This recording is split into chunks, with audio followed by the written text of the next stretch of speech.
الحمدللہ والصلاة والسلام علی رسول اللہ وعلی آلہ وصحبہ ومن والہ۔ محترم بھائیوں اور بہنوں، سب سے پہلے آپ سب کا اسلامی طریقے سے سواگت ہے۔ السلام علیکم ورحمۃ اللہ وبرکاتہ۔ آج ہم سب سے پہلے یہ جانیں گے کہ اسلام میں کھان پان کی کیا اہمیت ہے اور کون کون سے کھان پان حلال ہیں، کون کون سے کھان پان حلال نہیں ہیں، اور کھان پان کا طریقہ بھی کیا ہے۔ آج کا اگر ہم ٹاپک دیکھیں تو بہت ہی اہمیت رکھنے والا ٹاپک ہے، اس لیے ہمارے ساتھ رہیے اور پوائنٹس نوٹ کیجئے اور انہیں جاننے کی کوشش کیجئے۔ اسلام میں کھان پان کی بڑی اہمیت ہے، کیونکہ یہ دعا کی قبولیت اور مال اور پریوار میں برکت کا سبب بھی ہے۔ اگر کھانا حلال ہے تو ہماری دعائیں قبول ہوں گی، ہمارے مال میں، ہمارے پریوار میں برکت آئے گی۔ اگر کھانا حلال نہیں ہے تو ہماری دعائیں قبول نہیں ہوں گی، ہمارے مال میں برکت نہیں آئے گی اور ہمارے پریوار کی برکت بھی جاتی رہے گی۔ حلال کون سا کھانا ہے؟ کس کھانا کو ہم کہیں گے کہ یہ کھانا حلال ہے؟ تو حلال وہ کھانا ہے جو حلال طریقے سے آیا ہو اور جسے حلال کمائی سے خریدا گیا ہو۔ طریقہ حلال ہو اور حلال کمائی سے اس کو خریدا بھی گیا ہو، یعنی آپ جو کما رہے ہیں تو حلال طریقے سے کما رہے ہوں، اور پھر جو کھانے پینے کا سامان خرید رہے ہیں وہ پیسہ بھی حلال کا ہو۔ کھانے پینے کی چیزوں کے بارے میں اصل نیم یہ ہے کہ کھان پان کی ساری چیزیں حلال ہیں۔ یاد رکھیں کہ کھان پان کی ساری چیزیں حلال ہیں، صرف وہی چیزیں حرام ہیں جو جسم کے لیے، صحت کے لیے اور عقل کے لیے نقصان دہ ہوں۔ وہی چیزیں حرام ہوں گی جو جسم کے لیے نقصان دہ ہوں، یا صحت کے لیے نقصان دہ ہوں، یا عقل کے لیے نقصان دہ ہوں، جیسے شراب ہے اور دوسری نشیلی چیزیں ہیں۔ ورنہ کھان پان کے تعلق سے اصل قاعدہ یہ ہے کہ ساری چیزیں حلال ہیں۔ یہاں پر ایک قاعدہ یاد رکھیے کہ ہر نشہ لانے والی جو چیز ہے وہ حرام ہے۔ صحیح مسلم کی روایت ہے، اللہ کے نبی صلی اللہ علیہ وسلم ارشاد فرماتے ہیں، کل مسکر خمر و کل خمر حرام، کہ ہر نشہ لانے والی چیز شراب ہے اور ہر طرح کی شراب حرام ہے۔ تو جو چیز بھی نشہ لائے وہ کیا ہے؟ وہ شراب ہے، اور وہ چیز جو نشہ لاتی ہے اسلام کی نظر میں حرام ہوگی۔ اور اسلام عقل کی حفاظت کا پابند ہے، اسی لیے اسلام نے نشہ لانے والی تمام چیزوں کو حرام ٹھہرایا ہے۔ اور قاعدہ اسلام کا یہ ہے کہ ما اسکر کثیرہ فقلیلہ حرام، کہ جس چیز کی زیادہ ماترا نشہ لائے اس کی کم ماترا بھی حرام ہوگی۔ یعنی کوئی چیز اگر زیادہ ماترا میں یوز کرتے ہیں اور وہ نشہ لاتی ہے زیادہ ماترا میں استعمال کرنے کی وجہ سے، اور کم ماترا استعمال کریں تو نشہ نہیں آتا ہے، پھر بھی وہ حرام ہوگا، پھر بھی وہ حرام ہوگا۔ تو اس ناحیہ سے اسلام نے ہر اس چیز کو حرام ٹھہرایا ہے جو نشہ لانے والی ہو۔ اسی قبیل سے شراب کی حرمت بھی اتاری ہے۔ اللہ تعالیٰ نے سورہ البقرہ آیت نمبر 90 میں فرمایا، یا ایھا الذین آمنوا انما الخمر والمیسر والانصاب والازلام رجس من عمل الشیطان فاجتنبوہ لعلکم تفلحون۔ اے ایمان والو، شراب، جوا، بت اور پانسے، شراب، جوا، بت اور پانسے۔ پانسا کیا ہے؟ یعنی فال نکالنے والے عمل، تیر پھینک کر کے فال نکالنا، یا شراب پینا، یا جوا کھیلنا، یا بتوں کی پوجا کرنا، یہ سب کیا ہے؟ یہ سب گندے کام ہیں۔ سب سے پہلے گندے کام ہیں، شیطانی کام ہیں، میڈ ان شیطان ہیں، گندے بھی ہیں اور میڈ ان شیطان ہیں، شیطانی کام ہیں۔ ان سے بچو، فاجتنبوہ، ان سے بچو تاکہ تم کامیاب ہو سکو۔ گویا کہ اللہ تعالیٰ نے شراب کو گندی چیز کہا ہے، میڈ ان شیطان کہا ہے، اور حکم دیا ہے کہ ہم اگر نجات پانا چاہتے ہیں تو شراب پینے سے رک جائیں، نشہ لانے والی چیزوں کا سیون کرنے سے بچ جائیں۔ اور شرابی کو آخرت میں بھی بڑی سخت دھمکی دی گئی ہے۔ کیا دھمکی دی گئی ہے؟ صحیح مسلم کی روایت ہے، اللہ کے نبی صلی اللہ علیہ وسلم ارشاد فرماتے ہیں، ان علی اللہ عز وجل عہدا لمن یشرب المسکر ان یسقیہ من طینۃ الخبال۔ اللہ تعالیٰ نے نشہ کرنے والوں کے بارے میں یہ وچن لیا ہے کہ انہیں جہنمیوں کے بدن سے بہنے والا پیپ یا خون پلا کر رہے گا۔ جہنمی جہنم میں جل رہے ہیں اور ان کے بدنوں سے جو پیپ نکل رہا ہوتا ہے، ان کے بدنوں سے جو خون نکل رہا ہوگا، اس پیپ اور اس خون کو پلایا جائے گا۔ کنہیں؟ شرابیوں کو۔ اسی لیے اللہ کے نبی صلی اللہ علیہ وسلم نے شراب کے تعلق سے 10 لوگوں پر لعنت بھیجی اور کہا کہ وہ سب کے سب گناہ میں برابر ہیں۔ یہ 10 لوگ کون ہیں؟ شراب بنانے والے، شراب بنوانے والے، شراب پینے والے، شراب اٹھانے والے، شراب پلانے والے، شراب بیچنے والے، شراب کی قیمت کھانے والے، شراب خریدنے والے، جس کے پاس شراب لے جائی جائے اور جس کے لیے خریدی جائے۔ گویا کہ شراب میں جتنے لوگ بھی جس طرح سے بھی ساتھ دیتے ہیں، سب کے سب ملعون ہیں، اللہ کے نبی صلی اللہ علیہ وسلم کی زبان پر لعنتی ہیں، اور ایسے لوگ اللہ کی رحمت سے دور کیے جاتے ہیں۔ اور اگر ہم دیکھیں تو شراب صحت کے لیے بھی تو نقصان دہ ہے نا۔ ایک انسان اگر نشہ استعمال کرتا ہے تو وہ کیا کر رہا ہوتا ہے؟ اصل میں پیسے دے کر کے خطرناک ڈینجر بیماری خرید رہا ہوتا ہے۔ معمولی شراب کی ہم بات کر رہے ہیں، سگریٹ جو ایک انسان پیتا ہے اس کے ڈبے پہ لکھا ہوتا ہے کہ اس سے کینسر ہوتا ہے، لیکن پھر بھی پیسے دے کر کے ایک انسان کینسر خریدتا ہے۔ اگر کسی کو پتہ چلے کہ کینسر ہو گیا ہے تو عجیب کیفیت اس کی ہو جاتی ہے، لیکن وہی انسان کینسر خریدتا ہے پیسے دے کر کے۔ تو کیا یہ بیوقوفی کی بات ہے یا نہیں ہے؟ لیکن دنیا کی بڑی تعداد ہے جو ایسی بیوقوفی کر رہی ہے۔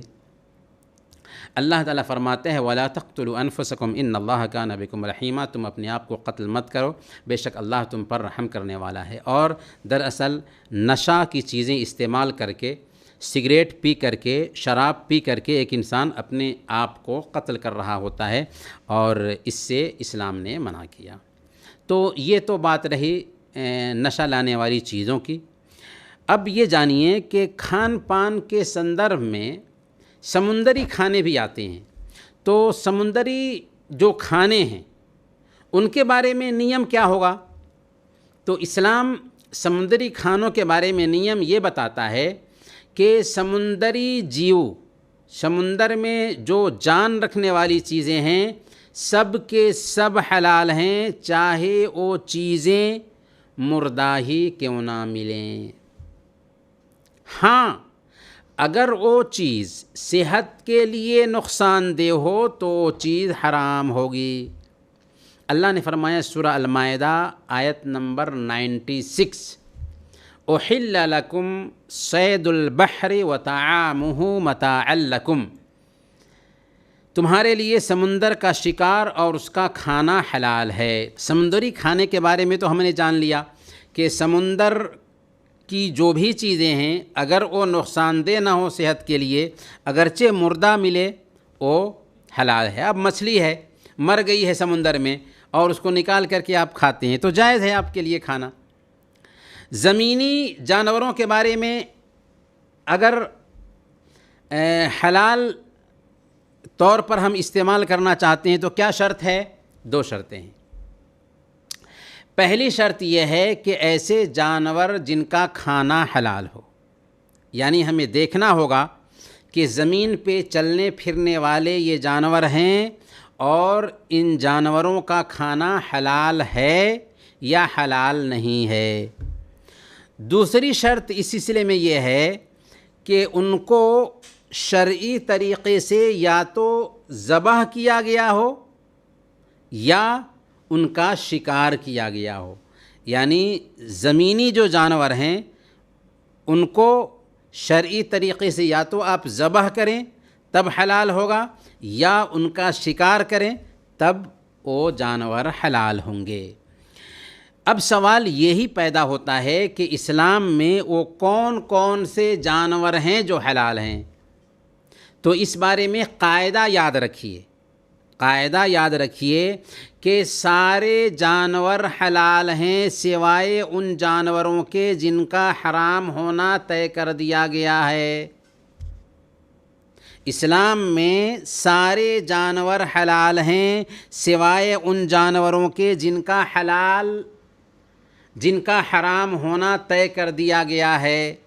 تو وہ کون کون سے جانور ہیں جو اسلام میں حرام ہیں، ان کو جان لیں گے تو ہم کو پتہ چل جائے گا کہ کون کون سے جانور حلال ہیں۔ حلال کے بارے میں تو پتہ چل گیا ہم کو کہ سارے جانور حلال ہیں سوائے ان جانوروں کے جو حرام ہیں۔ تو حرام کون جانور ہیں ان کو جاننا ہوگا۔ تو پہلے نمبر پر حرام جانوروں میں سے حرام میں سے سور ہے۔ قرآن نے سور کو حرام جانور ٹھہرایا ہے۔ اللہ نے فرمایا حرمت علیکم المیتۃ والدم ولحم الخنزیر، کہ اللہ تعالیٰ نے تمہارے اوپر مردار، خون اور سور کا گوشت حرام ٹھہرایا ہے۔ یہ پہلا قاعدہ ہوا کہ سور جو ہے وہ حرام ہے۔ دوسرے نمبر پر دوسرا قاعدہ یاد رکھیے، نوکیلے دانتوں والے جانور جو چیر پھاڑ کر کھاتے ہیں، ہر وہ جانور جو نوکیلا دانت رکھتے ہوں اور چیر پھاڑ کر کھاتے ہوں، وہ سارے کے سارے جانور اسلام میں حرام ہوں گے۔ یہ قاعدہ ہے۔ جیسے شیر ہے، چیتا ہے، کتا ہے، بندر ہے، بلی ہے، بھیڑیا ہے، لومڑی ہے، اور ایسے بہت سارے وہ جانور جو نوکیلے دانت رکھتے ہیں اور اپنے دانت سے چیر پھاڑ کر کھاتے ہیں، وہ اسلام میں سارے کے سارے جانور اس قبیل کے اس طرح کے حرام ہوں گے۔ یہ دوسرا قاعدہ ہوا۔ تیسرے نمبر پر پرندوں کے بارے میں قاعدہ یہ ہے کہ چنگل سے یعنی پنجے سے شکار کرنے والے جو پرندے ہوں گے، اپنے پنجے سے جو پرندے شکار کرتے ہیں، وہ سارے کے سارے پرندے بھی حرام ہوں گے۔ جیسے چیل ہے، کوا ہے، گدھ ہے، الو ہے، باز ہے، یہ سارے کے سارے پرندے کیسے ہوتے ہیں؟ یہ پرندے پنجے سے شکار کرتے ہیں، چنگل سے شکار کرتے ہیں، اسی لیے یہ سارے کے سارے پرندے بھی حرام ہوں گے۔ صحیح مسلم کی روایت ہے، نہا رسول اللہ صلی اللہ علیہ وسلم ان کل ذی ناب من السباع وان کل ذی مخلب من الطیر۔ اللہ کے نبی صلی اللہ علیہ وسلم نے ہر کچلی والے درندے، کچلی کسے کہتے ہیں؟ جس کے دانت نوکدار ہوں، جو درندہ ہو، تو ہر کچلی والے درندے اور ہر پنجے والے پرندے کو کھانے سے منع کیا۔ پرندہ جو پنجہ سے شکار کرتا ہے اور درندہ جو نوکدار دانت رکھتا ہے اور درندگی سے چیر پھاڑ کرتا ہے، ایسے جانور کو کھانا حرام ہے۔ تو یہ بات دھیان میں رکھ لیجئے، یہ بات ذہن میں بیٹھا لیجئے کہ جو جانور بھی درندہ ہے، چیر پھار کرتا ہے، اور جو پرندہ بھی پنجے سے شکار کرتا ہے وہ حرام ہوگا۔ چوتھے نمبر پر ہر پتنگے اور کیڑے مکوڑے بھی حرام ہوں گے۔ چھوٹے چھوٹے جو کیڑے مکوڑے ہوتے ہیں اور پتنگے جو ہوتے ہیں، لائٹ جلتی ہے تو پتنگے ہیں جو لائٹ کے اوپر اپنی جان نچھاور کر دیتے ہیں، یہ سارے کے سارے پتنگے بھی کیڑے مکوڑوں کے ساتھ ساتھ حرام ہیں، سوائے ٹڈی کے۔ ٹڈی حلال ہے۔ اللہ کے نبی صلی اللہ علیہ وسلم نے سنن ابن ماجہ کی روایت کے مطابق بیان فرمایا کہ تمہارے لیے 2 مردار حلال کیے گئے ہیں، مچھلی اور ٹڈی۔ 5ویں نمبر پر چھوٹے چھوٹے یا بڑے سانپ جتنے بھی ہوں گے وہ سب کے سب حرام ہوں گے۔ اژدہے جو ہوں گے وہ سب کے سب حرام ہوں گے۔ چوہے بھی حرام ہیں۔ 6 نمبر پر گھریلو گدھا، جسے بوجھ ڈھونے کے لیے رکھا جاتا ہے، گھریلو گدھا، وہ بھی حرام ہے، لیکن اگر جنگلی گدھا ہے تو وہ جائز ہے، گھریلو گدھا حرام ہے۔ تو یہ کچھ نیم ہیں، قاعدے ہیں ان جانوروں کے جو حرام ہیں، اور ہم نے بتایا کہ سارے جانور حلال ہیں سوائے ان جانوروں کے جو حرام ٹھہرائے گئے ہیں۔ اور وہ کون کون سے جانور ہیں؟ سب سے پہلے نمبر پر سور ہے، اور دوسرے نمبر پر ہر وہ جانور جو نوکیلے دانت رکھنے والے ہوں، اور ہر وہ پرندہ جو پنجے سے شکار کرتے ہوں۔ اسی طریقے سے پتنگے اور کیڑے مکوڑے جتنے بھی ہوں گے، چھوٹے چھوٹے کیڑے مکوڑے جتنے بھی ہوں گے وہ سب کے سب حرام ہوں گے سوائے ٹڈی اور مچھلی کے۔ اسی طریقے سے چھوٹے سانپ ہوں یا بڑے سانپ ہوں یا اژدہے ہوں یا چوہے ہوں، یہ سب کے سب بھی حرام ہوں گے۔ اسی طریقے سے گھریلو گدھے بھی حرام ہوں گے۔ اب آئیے ہم جانتے ہیں کہ حلال جانوروں میں کچھ جانور ایسے ہوتے ہیں جو انسان کے بس میں ہوتے ہیں، اور کچھ جانور ایسے ہوتے ہیں جو انسان کے بس میں نہیں ہوتے، یعنی وہ اڑتے ہوتے ہیں، ان کو پکڑنا انسان کے بس میں نہیں ہوتا۔ تو جو جانور انسان کے بس میں ہو، ان کو پکڑ کر کے باندھ سکتے ہوں، ان کو پکڑ کر کے رکھ سکتے ہوں، ان کے لیے قاعدہ یہ ہے کہ ان کو ذبح کر کے ہی کھا سکتے ہیں۔ بغیر ذبح کیے ہوئے اگر وہ مر جائے تو وہ حلال نہیں ہوں گے۔ اور جو جانور انسان کے بس میں نہ ہوں ان کا شکار کرنا بھی جائز ہے۔ گویا کہ حلال جانوروں کی 2 شکل ہو گئی، ایک وہ جانور جن کو ذبح کیا جاتا ہے، اور ایک وہ جانور جن کا شکار ہوتا ہے۔ ذبح کن جانوروں کو کیا جائے گا؟ جو ایک انسان کے بس میں ہوں، اور شکار کن جانوروں کو کیا جائے گا؟ جو ایک انسان کے بس میں نہ ہوں۔ تو ذبح کرنے اور شکار کرنے کی بھی شرطیں ہیں، ان کے بھی نیم ہیں، ان کو بھی جاننا ضروری ہے۔ کسی بھی جانور کو اگر ہم ذبح کرتے ہیں تو ذبیحہ کے حلال ہونے کے لیے کچھ شرطیں ہیں۔ بنیادی طور پر 4 شرطیں اہم ہیں، انہیں خیال میں رکھنا چاہیے، انہیں دھیان میں رکھنا چاہیے۔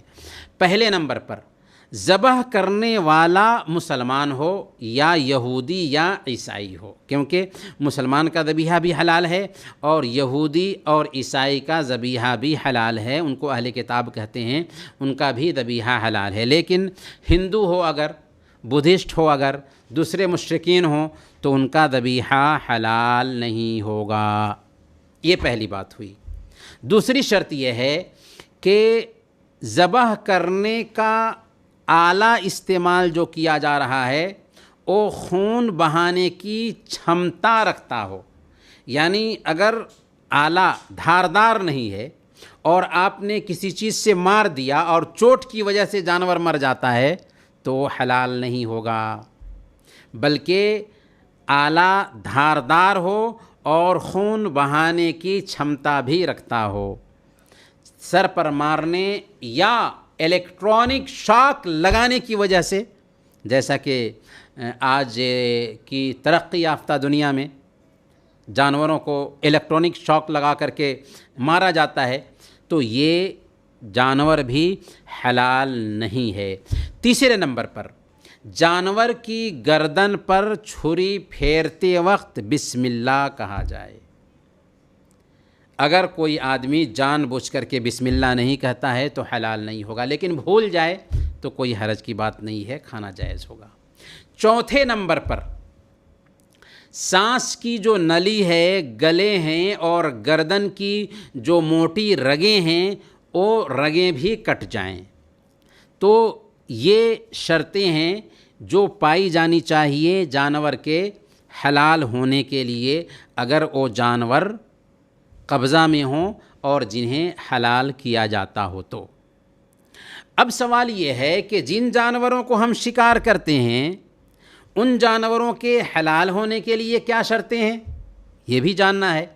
تو سب سے پہلی شرط اس بارے میں یہ ہے کہ شکار کرنے والا جو آدمی ہے یا تو وہ مسلمان ہو یا یہودی یا عیسائی ہو، کیونکہ اہل کتاب کا شکار جائز ہے۔ اور اسی طریقے سے اس نے شکار کرنے کی نیت کی ہو، اگر وہ جانور کو مار رہا ہے، مقصد ہے دل لگی، شکار کی نیت نہیں ہے، تو ویسا کرنا بھی حرام ہے اور پھر اس کا کھانا بھی جائز نہیں ہوگا۔ تو شکار کی نیت سے وہ جانور کا شکار کرے۔ دوسری شرط یہ ہے کہ ایسا جانور یا پرندہ جسے بدکنے کی وجہ سے ذبح کرنا ممکن نہ ہو، یعنی اگر کوئی آدمی مرغی کو شکار کر کے مارتا ہے، ذبح نہیں کرتا، یا بکری کو شکار کر کے مارتا ہے، ذبح نہیں کرتا، تو حلال ہو جائے گا؟ نہیں ہوگا۔ کیوں؟ اس لیے کہ یہ ذبح کرنے والے جانور ہیں۔ ہم نے کہا کہ کچھ جانور ہوتے ہیں جو قابو میں ہوتے ہیں تو ان کو ذبح کرنا ہے، کچھ جانور ہوتے ہیں جو قابو میں نہیں ہوتے تو ان کو شکار کرنا ہے۔ تو جو قابو میں رہنے والے جانور ہیں ان کو شکار کرتا ہے کوئی، تو یہ بھی حلال نہیں ہوگا۔ تیسری شرط یہ ہے کہ آلہ جو ہو وہ دھاردار ہو، جیسے تیر سے مارتے ہیں یا بندوق سے مارتے ہیں تو بندوق کی گولی سے وہ جانور مر جائے۔ اگر چوٹ کی وجہ سے جانور مرا ہے تو وہ کھانا جائز نہیں ہوگا۔ تو گویا کہ شکار کے لیے بھی ضروری ہے کہ اگر تیر سے مارتے ہیں تو تیر دھاردار ہو اور جانور کے اندر چھید کرے، یا بندوق سے مارتے ہیں تو اس سے بھی جانور کو وہ بندوق سوراخ کر دے۔ اگر کسی چیز سے چوٹ لگی ہے اور چوٹ کی وجہ سے جانور مر گیا ہے تو جائز نہیں ہوگا۔ ہاں، اگر جانور زندہ تھا اور اس کو ذبح کر دیا آپ نے تو کھانا جائز ہوگا۔ یہ کچھ شرطیں ہیں۔ چوتھی اور آخری شرط یہ ہے کہ بندوق چلانے سے پہلے بسم اللہ کہیں۔ اگر شکار کے بعد جانور زندہ ملتا ہے تو ہم نے کہا کہ اس کو ذبح کرنا ہوگا۔ اگر شکار کیے جانور گر گیا اور گرا ہوا مر گیا تو اس کو ہم حلال نہیں کہیں گے، کیونکہ وہ شکار کرنے کی وجہ سے نہیں مرا ہے۔ یہ بات بھی نوٹ کیجئے کہ اگر کوئی کھانے کی بجائے منورنجن کے لیے جانور کا شکار کرتا ہے تو ایسا کرنا جائز نہیں ہوگا، جیسا کہ ہم نے ابھی بتایا ہے۔ یہ تو کچھ چیزیں ہوئیں کھانے پینے کے تعلق سے، کون سا جانور حلال ہے کون سا جانور حلال نہیں ہے۔ اب آئیے ہم جانتے ہیں کہ کھانے پینے کے ششٹاچار کیا ہیں۔ تو سب سے پہلے سونے چاندی کے برتن میں مسلمان کے لیے کھانا پینا جائز نہیں، یہ بات نوٹ کیجئے۔ اگر سونا چاندی کا برتن ہے یا گلاس ہے تو اس میں جائز نہیں ہوگا کھانا یا پینا۔ دوسرے نمبر پر، کھانے سے پہلے اور بعد میں دونوں ہاتھ اچھی طرح سے دھو لیے جائیں۔ کھانا سے پہلے ہاتھ دھو لیں اور کھانا سے فارغ ہو جائیں تو اس کے بعد بھی دونوں ہاتھ کو اچھی طرح سے دھو لیں۔ تیسرے نمبر پر، کھانے سے پہلے بسم اللہ کہا جائے۔ اگر بسم اللہ کہنا بھول جائیں تو بیچ میں یاد آنے پر کہیں گے بسم اللہ اولہ و آخرہ۔ چوتھے نمبر پر دائیں ہاتھ سے کھانا کھائیں، کیونکہ ایک مسلمان دائیں ہاتھ سے کھانا کھاتا ہے اور شیطان جو ہوتا ہے وہ بائیں ہاتھ سے کھانا کھاتا ہے، تو دائیں ہاتھ سے کھانا کھانا چاہیے۔ ایک آدمی کو اللہ کے نبی صلی اللہ علیہ وسلم نے دیکھا بائیں ہاتھ سے کھانا کھا رہا ہے، اللہ کے نبی صلی اللہ علیہ وسلم نے کہا کہ دائیں ہاتھ سے کھانا کھاؤ، اس نے کہا کہ میں نہیں کھا سکتا، تکبر اور گھمنڈ کی وجہ سے یہ بات کہی تھی، تو آپ نے فرمایا کہ تم کھا بھی نہ سکو۔ اس کے بعد کیا ہوا کہ کبھی بھی اس کا دایاں ہاتھ اس کے منہ تک نہ اٹھ سکا۔ تو گھمنڈ اور تکبر اچھی بات نہیں ہوتی ہے، آدمی کو دائیں ہاتھ سے کھانا چاہیے۔ پانچویں نمبر پر بہتر ہے کہ کھڑے ہو کر ایک آدمی نہ کھائے بلکہ بیٹھ کر کھائے پیے، کیونکہ یہ اسلامی ششٹاچار میں سے ہے کہ آدمی بیٹھ کر کھائے پیے۔ چھٹے نمبر پر اگر لقمہ گر جاتا ہے تو جہاں تک ممکن ہو گندگی کو صاف کر کے اسے کھا لیا جائے۔ اللہ کے نبی صلی اللہ علیہ وسلم نے فرمایا کہ تمہیں پتہ نہیں کہ کس کھانے میں برکت ہے، اور کھانے میں کبھی بھی عیب نہ نکالا جائے۔ اگر کھانا اچھا ہے کھانا کھا لیں، اگر کھانا اچھا نہیں ہے مت کھائیں۔ اللہ کے نبی صلی اللہ علیہ وسلم کبھی بھی کھانا میں عیب نہیں نکالتے تھے، اگر کھانا اچھا ہوتا کھا لیتے، اگر اچھا نہیں ہوتا چھوڑ دیتے تھے۔ اسی طریقے سے پیٹ بھر کر نہ کھائیں، کیونکہ پیٹ بھر کر کھانا بیماری اور سستی کا سبب بنتا ہے، اور اللہ کے نبی صلی اللہ علیہ وسلم کی حدیث ہے ایک آدمی نے پیٹ سے زیادہ برا کوئی برتن نہیں بھرا، آدم کی اولاد کے لیے کچھ لقمے کافی ہیں جن سے اس کی پیٹھ سیدھی رہ سکے۔ اگر وہ کھانا ہی چاہتا ہے تو ایک حصہ میں کھانا کھائے، ایک حصہ میں پانی پیے، اور ایک حصہ سانس لینے کے لیے رہنے دے۔ اگر ایک بندہ اس اصول پر عمل کر لے بہت ساری پریشانیوں سے بچ جائے گا۔ اور جب کھانا کھا لیں تو ہم الحمدللہ کہیں، اور اگر ہو سکے تو یہ دعا بھی پڑھیں، الحمدللہ الذی اطعمنی ھذا ورزقنیہ من غیر حول منی ولا قوہ، الحمدللہ الذی اطعمنی ھذا ورزقنیہ من غیر حول منی ولا قوہ۔ سبحانک اللہم وبحمدک اشہد ان لا الہ الا انت استغفرک واتوب الیک۔